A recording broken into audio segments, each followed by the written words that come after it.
The Prime Minister, Anthony Albanese, kickstarts a campaign blitz across Queensland and WA, pitching his message to voters amid Labor's dip in the polls. His first stop is Queensland, where today he'll announce a huge multi-billion-dollar overhaul of the notorious Bruce Highway. Joining me live is Tasmanian Senator Jacqui Lambie. Senator, thanks so much for joining us for the first time this year as well. Well, it begins. Reckon today we'll get the announcement of the date of the election that will be held. April 12 has been floated. What's your money on? Oh, it's bizarre, isn't it? We haven't even got into the first week we haven't even finished the first week of the new year, mate, and we're going into an election. I think people want to have their holidays. They don't want to hear about all the rubbish, especially political rubbish. So I find this very bizarre that, they're certainly all out there, I can tell you. So they're out there campaigning. There's no doubt about that. Just Christmas time's never a good idea to do it, mate. It usually annoys people more than anything else. So your guess is as good as mine. But so he does intend on obviously going back and doing that 1 or 2 weeks of sittings. So that's interesting. The $7.2 billion upgrade to the Bruce Highway, do you welcome that announcement that's coming today? I absolutely welcome that announcement. It is so overdue. I was posted up there for, I think, 3 years, and we used to travel that Bruce Highway up and down in those military vehicles, and it was bad enough back then, mate. Not much has been done to it since then. This is something that is like 20 years overdue. The sooner they can get that Bruce Highway, especially those specific stage 1 ones done, those worst bits of that road, they need to be done as quickly as possible, mate. The amount of deaths on that road is it's heartbreaking, absolutely heartbreaking. Now, as this on-the-ground campaign blitz starts, according to new coalition analysis from the mid-year budget update, Australia's decade of lost living standards won't be recovered until at least 2030, so we won't see a return to pre-COVID living standards until at least 2030. What's your thoughts on that? Geez, I'm glad people are big enough to call 6 years away or 5 years' time away, mate. We don't know if there's going to be any more wars around.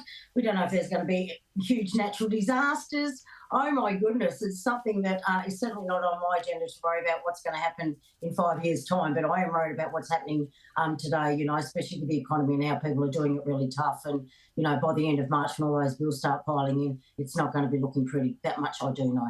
Well, something that you are concerned about today, construction costs are expected to blow out by $1 billion on Tasmania's AFL Stadium. Cost blowouts on major infrastructure projects, they're pretty common these days. We can't seem to build anything to budget. What's worrying you about this one? What's worrying me is we don't need that stadium in Tasmania. We have a perfectly, it's rated, I think, the top 3rd or 4th AFL playing ground, and it is in Launceston. It has space behind it for a training ground. We've always had the AFL up this end of Tasmania, the cricket's down the other end. It is a central point.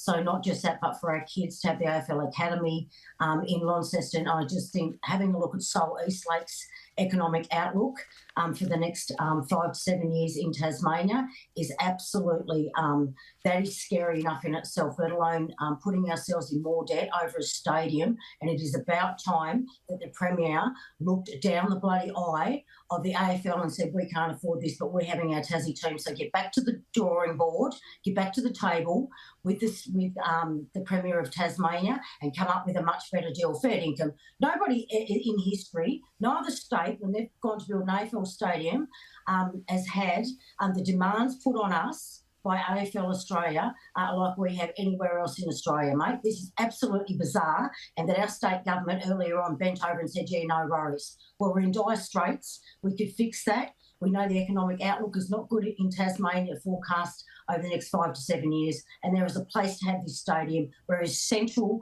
to Tasmania and everybody can afford to go and watch the goddamn football. That's what it comes down to. So the state government needs to go, we got this wrong. We didn't do our consulting, and they did not consult, mate. They just decided that's it, we're going to bend over for the AFL and we're going to get the job done. Well, the bending over is finished today because Tasmania can't afford it. That's what I'm saying. Hey, just while I've got you, Senator, according to the Resolve Political Monitor, you're the most likeable federal politician. How does that feel going into 2025? Oh, well, you know what it's like, mate. You can be most popular one day and you can be the worst the next day. So I just go out there and just get on with the job. It's I'm very humbled that people would say that, and it is very humbling. But I have a job to do. That's what they pay me to do, and I'll continue to do that. Jacqui Lambie, appreciate it. Thanks for coming on.